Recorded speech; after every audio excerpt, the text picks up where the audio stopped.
Pietro will appear to rally her people again, to bid them throw off their shackles, to overwhelm the new tyranny which holds them in thrall. This day shall be known as the day of the second martyrdom.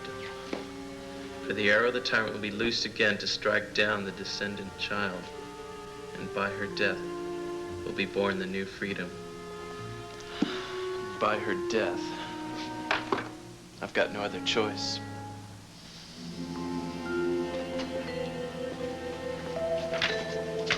I just can't concentrate on this stuff. I've read it through 3 times and I still can't make any sense out of it. I know, I've been noticing.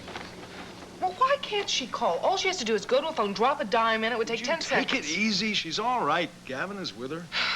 I know it. It's just that since the events of the past few weeks, every time she goes out the door, my heart goes into my throat and it stays there. Listen, we can't very well chain her to a wall. Now, she's okay. There's nothing we know about that's threatening her right now. Except for her obsession with this country of Eden, a country that nobody's ever even heard of. It's this tiny dot on a map, and it has dominated our lives for weeks. You know what you need? What? You need a nice, big, fat hug. And then maybe a back rub if you're very good to me later. Jody, where have you been, honey? We have been so worried. Next time, would you please call? What's the matter, honey? Is something wrong? You all right? What happened? No. What is it? It's Pietro. What about it? He's dead. He's been murdered. Oh, my God. How? Where? It was at Chad's studio. What, were you there? No. Gavin and I got there about an hour ago, and we found them both. Chad was unconscious also, and he had been hurt, too. Oh, you just can't... Miles, it was wrong. I mean, he wasn't a terrorist. He wasn't a crazy radical. He was just somebody that loved his country. Jody, please. No! Viva and Pietro both died because of me. No, that's not true. It is true. They needed me, and I was their only hope. I have to do what he wanted me to do.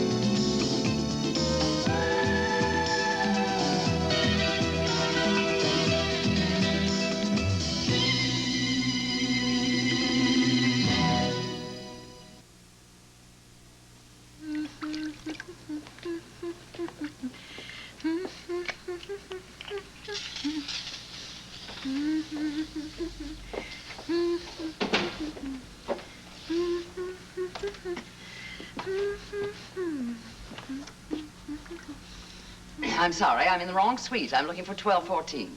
You got the right place, lady. Then I'm suffering from an hallucination. What in heaven's name do you think you're doing? Well, isn't it obvious I'm ironing a blouse? You've been drinking. If there's anything I hate, Raven, it's the squiffy laundress. I am perfectly sober. Well, I never thought I would live to see the day when you had an iron in your hand and actually were ironing. How do you explain this sudden frenzy of domesticity? Well, as I remember, you once told me to take in laundry, so I am. My own. I'm trying to save money. I think I will have to sit down. That is, if I can find a place. Now, my dear, there's something else I find unnatural. Oh? Yes, your cheerful mood right at this moment. When I left you this morning, you were in a perfectly foul humor. Was I? I don't remember. You certainly were.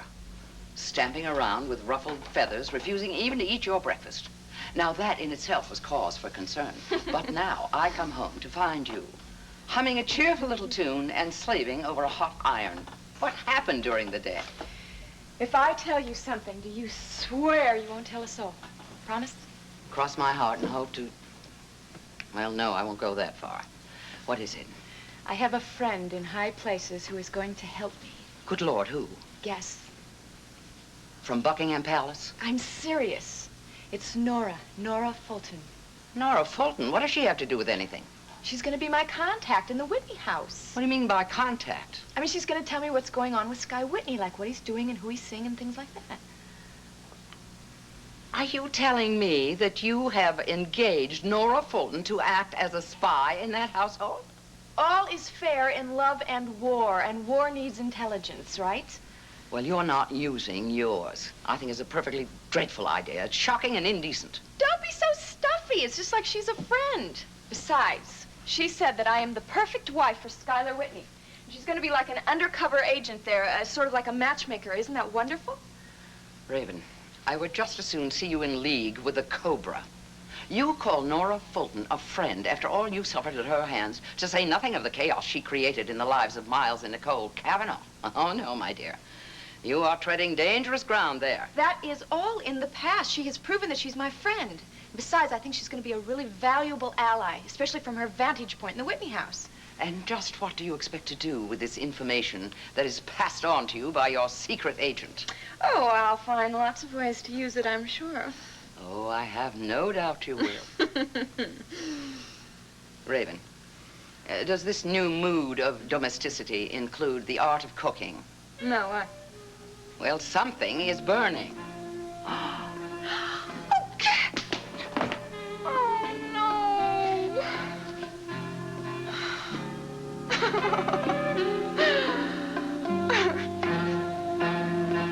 Here you go, folks. The specials tonight are Sid's goulash, London broil, and fresh filet of sole. Dum, bum, bum, bum, bum. Oh, well, well, well. Hello there, Miss Fuller, isn't it? Fulton. Oh, yeah, that's right. Fulton. Like in Steamboat. How could I forget that? I can't imagine. Well, it's always a surprise to see you here. I wonder why. It's my understanding you serve food. This is my dinner hour, and it would seem that the two would go together. Right. Would you like a table for one or two? One. It's my evening off, and frankly, I'm looking forward to a solitary meal. How about this booth in the back? Okay. Sure, it will do. The special tonight I can is, read. Thank you. Yes, none of them appeal to me. So how you been, Sam? Sid, as in Sid's Tavern. I'm fine. I'm just first rate. Funny thing, I was thinking about Smiley Wilson just the other day. Is that right? Yeah. It's a sad case, you know. I was wondering if you still give him a thought every now and again. Oh, yeah? Sure. I keep a candle lit for him every night. Pity you can't seem to find a replacement of your own. I don't want to remind you, honey, but you are sitting in a booth, a big booth, all by yourself. And if you can make up your mind before midnight what you want to eat, you just give me a call. Huh?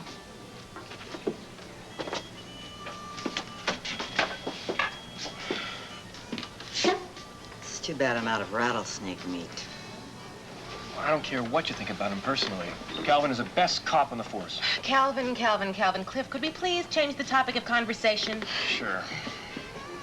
And just the same, Calvin was pretty easy on Troy. I mean, from the way I hear it, he was guilty. And the way you heard it was probably the way you heard it from Calvin. Calvin was responsible for getting that charge reduced to a misdemeanor. And you know why, don't you? Because he felt guilty about putting Troy into the hospital. What does it matter why he did it? The point is your little brother is free, and you have Calvin to thank for it. Cliff, could we please change the subject? Sure. Read any good books lately? You know I don't read during baseball season. Did see a good show on television, though, last night. Yeah? Yeah. Pretty good. It was, typical cops and robbers stuff, but they had this interesting twist. See, there's a street kid, and the cop tries to reform the street kid, and then they have this lady lawyer in the show, you see. Cliff, shut up and eat your hot fudge sundae. Hi, guys. Hi. You're late. I know, I'm hiding out. So, how are the partners-in-law? Well, I don't know about him, but this partner's thinking about dissolving the partnership. Why? She's just kidding, Mitzi, that's all. She knows her life would be a vast wasteland if it wasn't for my brilliant conversation. How you doing? Great. Feel great? Great. Hey, you want some music? Sure. Got a quarter? Yeah. Thanks. Didi, there is something very wrong. What's the matter? I got another call from that bald creep. He keeps asking What me... bald creep? Any bald creep that I know? You talking about Skylar Whitney's chauffeur? Please, Cliff. Don't lose control. I mean, I don't want you to belt him in the mouth or anything. Oh, I don't think you have to worry about No, that. Didi, you don't know Cliff. I mean, when he gets angry, he goes absolutely berserk. That's it. Somebody's got to teach this Gunther Wagner a lesson. I don't want him harassing you. Cliff, I think you're right. You should talk to Gunther Wagner and straighten him out. Right. Cliff, call him on the phone. Yeah, right. That might be better.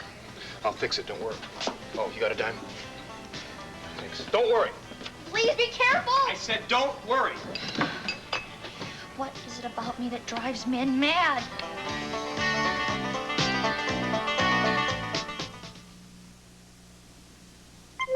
You have modern...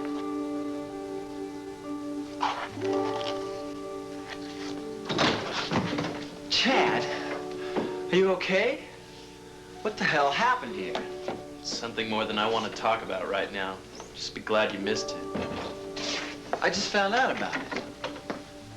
They said that somebody was killed here. And that you were hurt. No, I'm okay. I just got knocked on the head and went out for a while. Nothing serious. I've just got one hell of a headache, that's all. Just count yourself lucky that you missed it. This place was swarming with cops. It was a real mess. Well, it's still a mess. And oh, who would do this?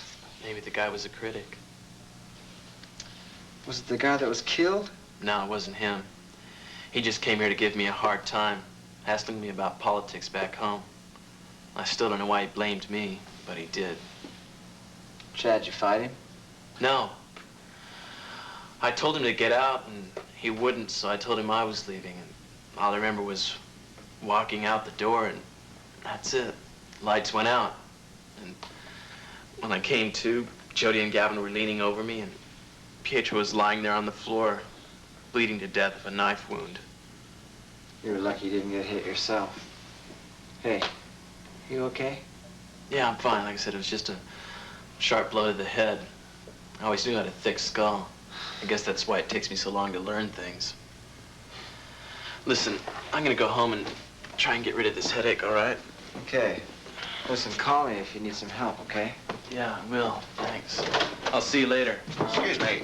I'm here to see Jim Didrikson. Well, looks like I'm being followed. Yeah, I know. It must seem that way to you, Mr. Didrikson. But let me assure you, you were not on the original list of subjects I had down for questioning. It's just that you were so helpful when I was talking to Miss Bryce, and I thought I would talk to you. Well, sir, to be honest with you, the trail that you're chasing down is a very short one. Jefferson Brown's dead. Yes, he's dead. But if there's one thing we do know about counter-espionage, it's that you never work alone. You see, we think that Jefferson Brown has a living Confederate, and we intend to find out who that person is.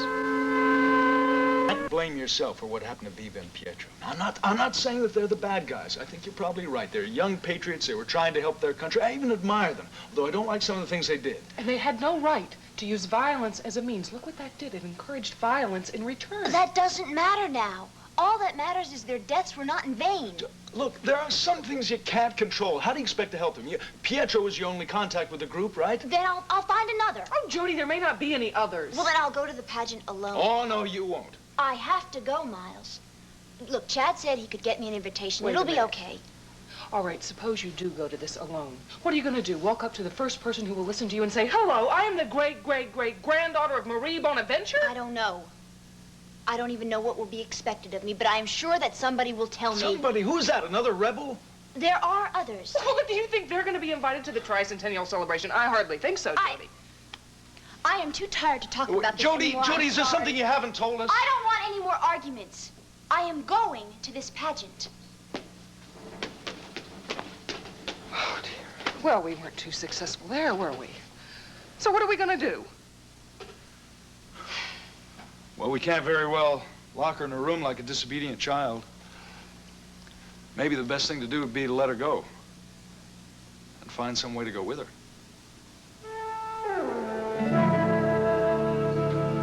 This is a disaster. Mm-hmm. Maybe if you draped a little scarf over it. No. Well, maybe if you burned the other side to even things up, the pattern would look intentional. This is ridiculous. I should have bought one of those no-iron things. You just throw them in the wash and then put them on. Well, don't worry about it, dear. Accidents happen.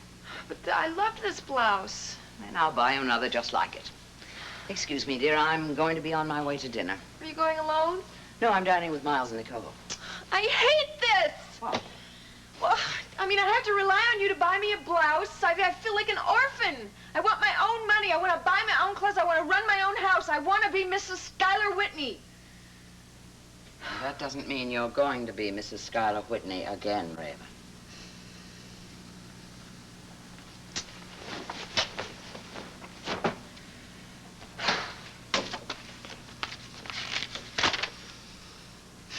Congratulations on buying your new modern air steam iron. Thanks a lot. Read these instructions carefully before using the appliance. Fill the iron to the designated level with distilled water. Distilled water, huh? This is probably going to be close enough. For steam, push red button down and up. What does this mean, down and up? It's either down or up. You can't have it both ways. Plug in the appliance and turn fabric indicator to... This is ridiculous. You gotta be the mechanical engineer to iron clothes. Servants! I need servants!